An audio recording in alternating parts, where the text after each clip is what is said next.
오늘도 저희를 사랑하여 주셔서 오늘 이렇게까지 인도하여 주신 하나님의 은혜를 감사드립니다.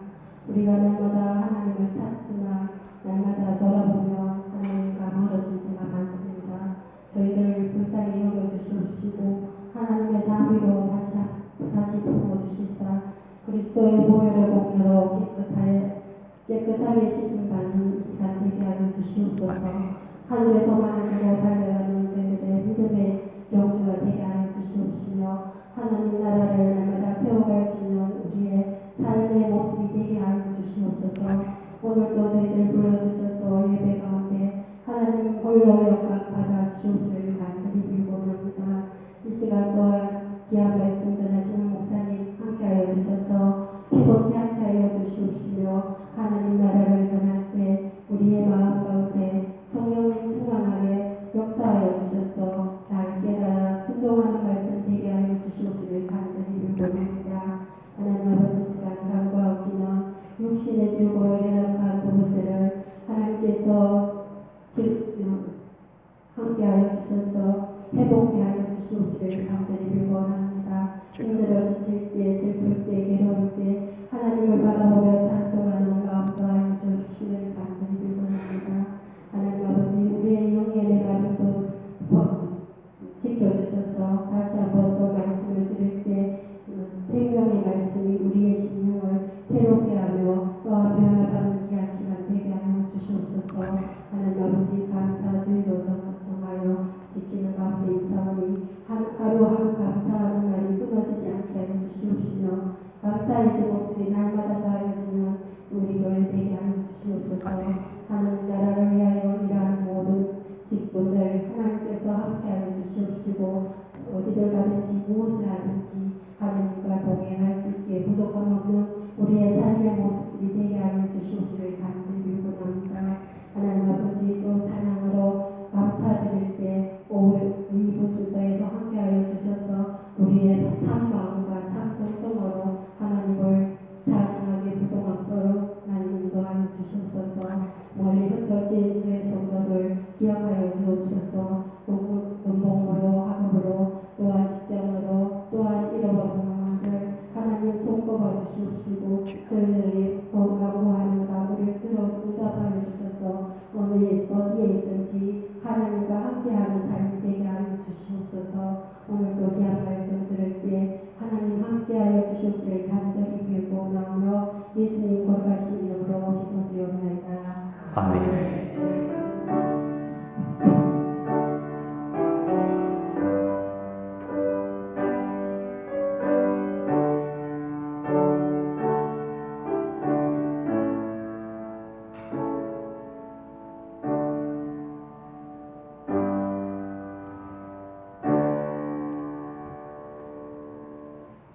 오늘 우리가 함께 나누실 말씀은 역대상 22장 1절로 5절 말씀입니다. 역대상 22장 1절로 5절까지 말씀입니다. 제가 가진 성경으로 구약성경 642쪽에 해당이 됩니다.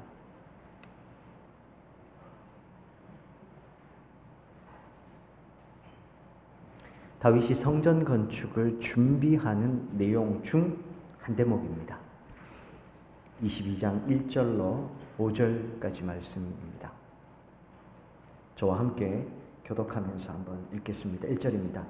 다윗이 이르되 이는 여호와 하나님의 성전이요 이는 이스라엘의 번제단이라 하였더라.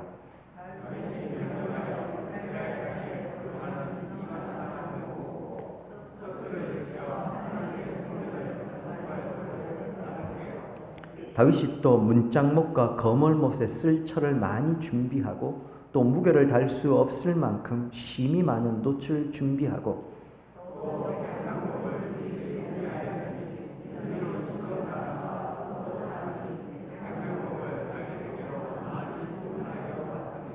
함께 읽겠습니다.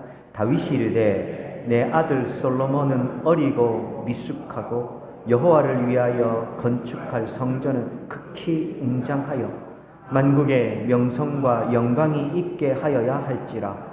그러므로 내가 이제 그것을 위하여 준비하리라 하고 다윗이 죽기 전에 많이 준비하였더라. 아멘.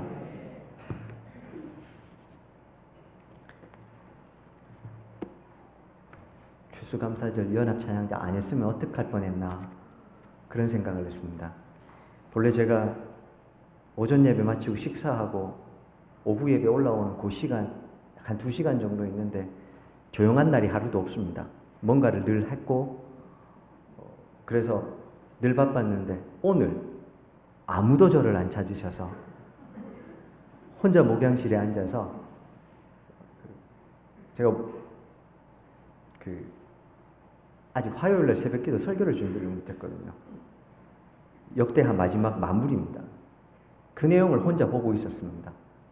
그렇다고 준비하시는 분들 기웃거리기는 좀 그렇고 그랬습니다. 매주 이러면 얼마나 좋을까 그런 생각도 좀 했습니다. 열심히 준비하셔서 너무 감사합니다. 바라고 소망하기는 하나님을 향해 드리는 이 찬양의 고백이 올 한 해도 내년에도 우리의 평생에도 이어지기를 소망합니다.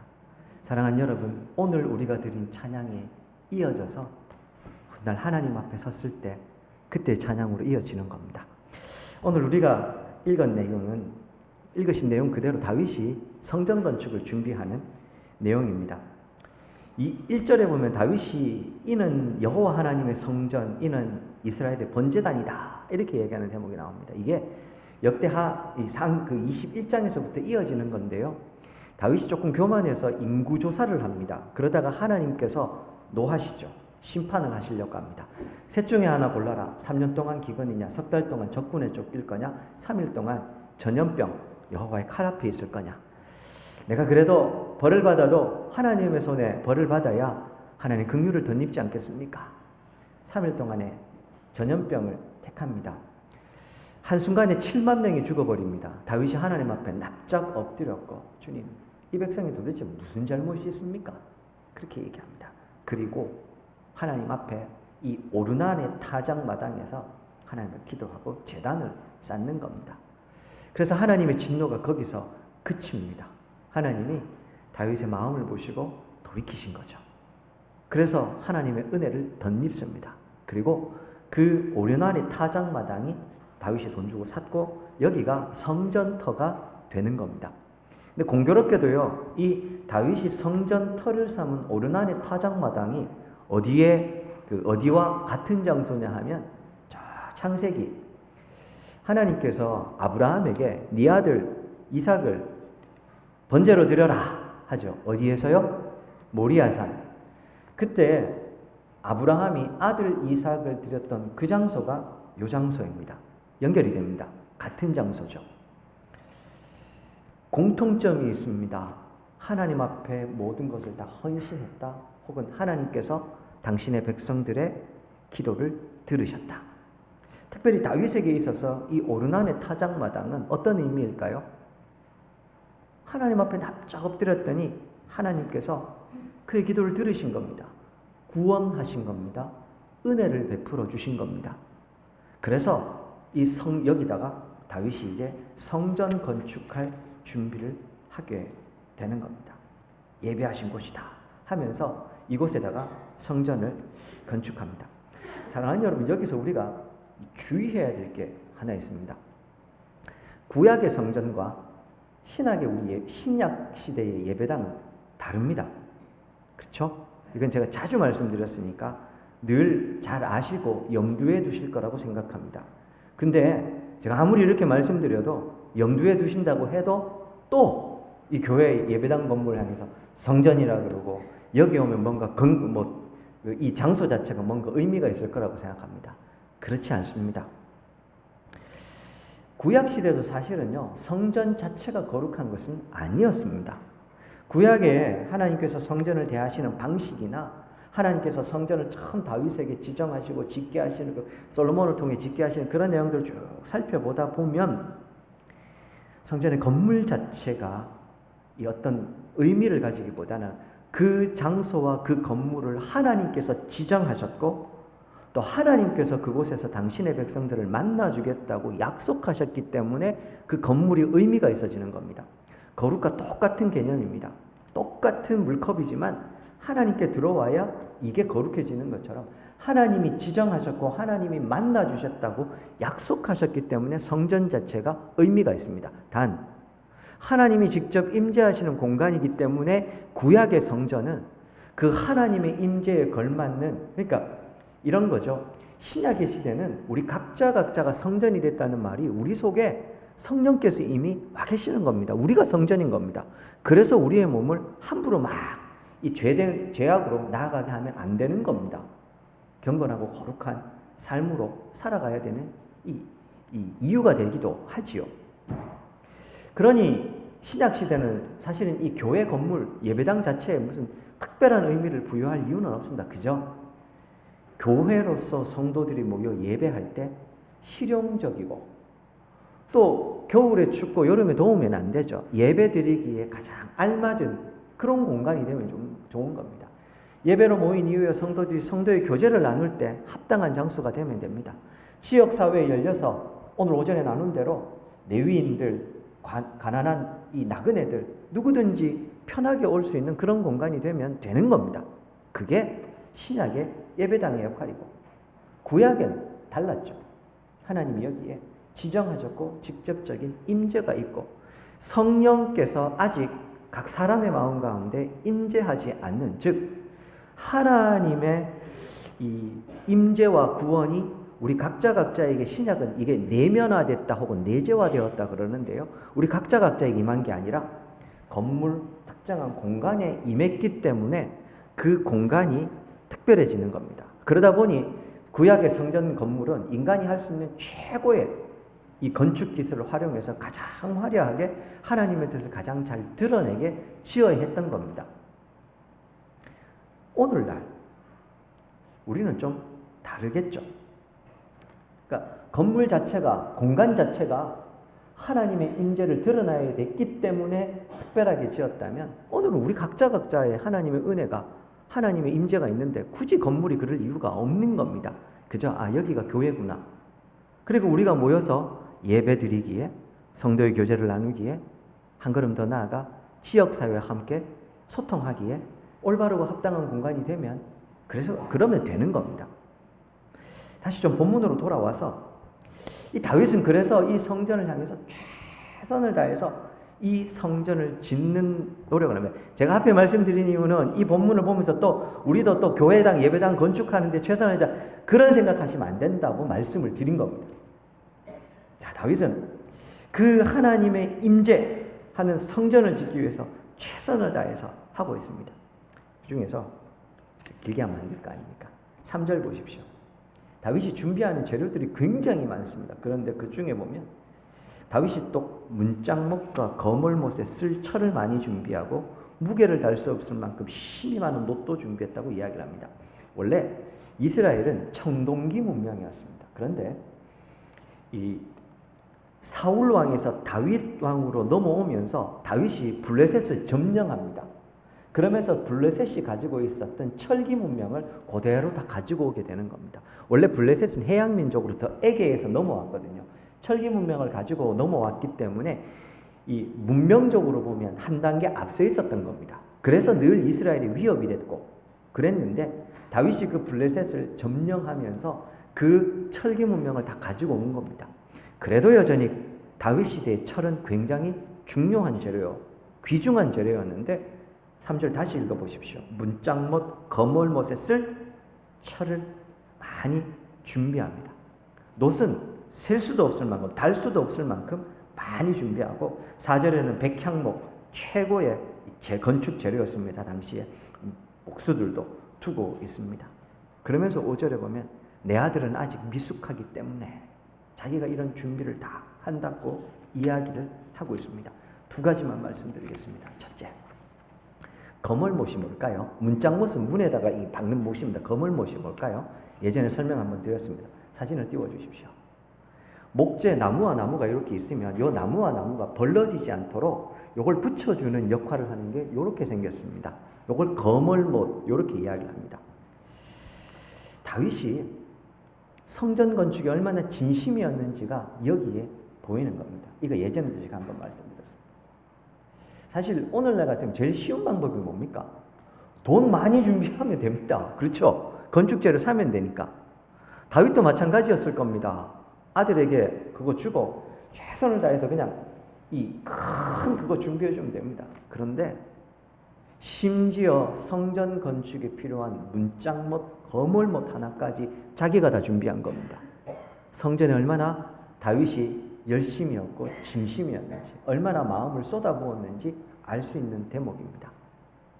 오늘 첫 번째로 우리가 기억해야 될 것, 대단하고 큰 성전 짓는 엄청난 역사를 일으킨 거, 그것도 하나님께서 기뻐 보셨을 겁니다. 그런데요, 하나님이 다윗의 이 마음에서 무엇을 귀하게 보셨을까 곰곰이 생각해 보면, 큰 재료 준비하고 대단한 역사에서 그렇겠습니까? 그거 누가 준 겁니까? 다윗이 지금 누리는 이 부귀영화 누가 준 겁니까? 하나님이 주신 겁니다. 하나님이 임재하실 공간이 없어서 다윗으로 하여금 성전 지으라 하셨겠습니까?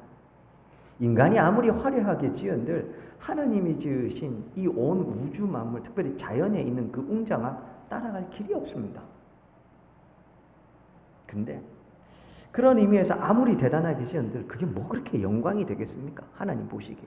다만 제가 보기에는 하나님께서 정말 많이 감동하실 수 있는, 하나님 기뻐하실 건 오히려 이 문짝못, 거물못 요거 하나까지도 세심하게 준비해서 마음을 다해서 준비하는 이 마음일 거라고 생각합니다. 오늘 찬양 준비하는 모습을 제가 보면서요, 몇 주 전부터 온 교회가 들썩들썩했지 않습니까? 화려한 오케스트라도 없습니다. 음정 좀 틀리셔도 됩니다. 그렇죠? 진심으로 준비하셨고 최선을 다해서 준비하셨지 않습니까? 저는 그렇게 생각합니다. 유튜브 같은 데 보면 막 기발한 찬양들이 많습니다. 우리 그렇게 찬양 못해도 괜찮습니다. 하지만 몇 주를 들썩들썩하면서 그 바쁜 와중에 박자도 맞춰가려고 하고 음정도 맞춰가시려고 하고 그렇게 노력하신 그 마음의 중심은 하나님 너무 귀하게 보실 겁니다. 저는 그게 찬양이 될 거라고 생각합니다. 그런 마음으로 하나님 앞에 올려드리는 찬양이 되면 좋겠습니다. 두 번째, 다윗이 이 성전을 준비하면서 내 아들은 아직 미숙합니다. 그래서 본인이 준비했다, 이런 표현을 씁니다. 신앙은 삶을 통해 전수됩니다.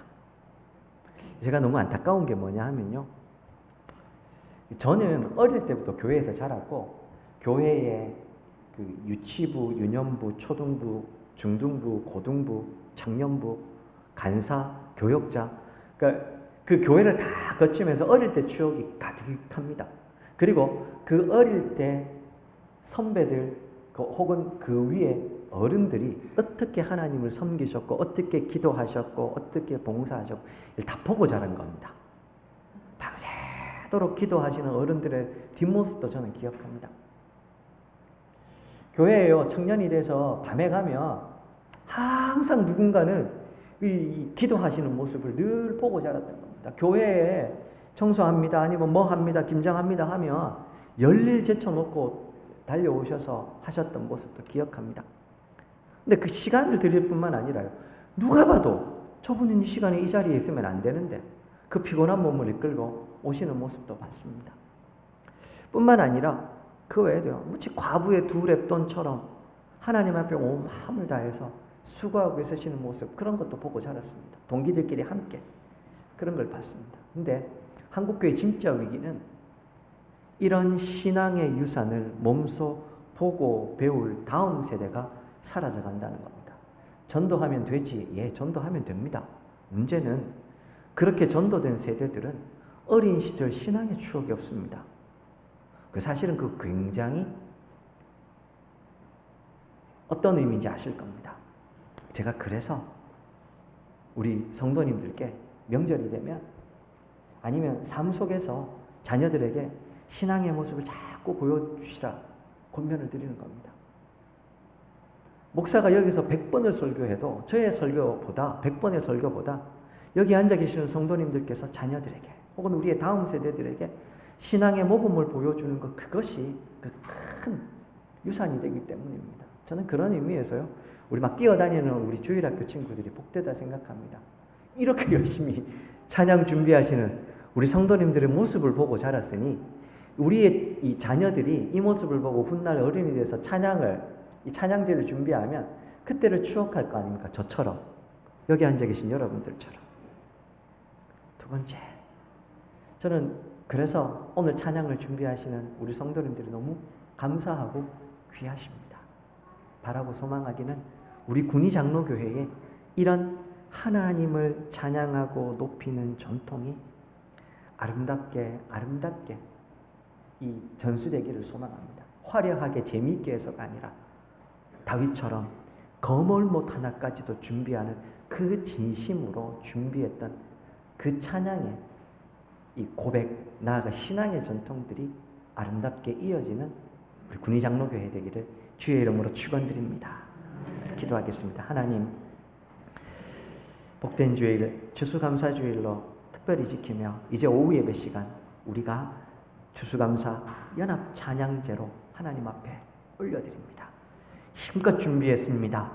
다윗이 문짝못 거뭇못 하나 준비하는 그 마음으로 하나님, 우리가 하나님 앞에 마음과 정성을 들여 찬양하오니 주여 우리의 찬양을 받으시되 우리 군위 장로교회가 하나님 마음 시원케 해드리는 참 아름다운 하나님 나라로서의 교회로 세워지는 은혜 베풀어 주시옵소서. 예수님 이름으로 기도드립니다. 아멘.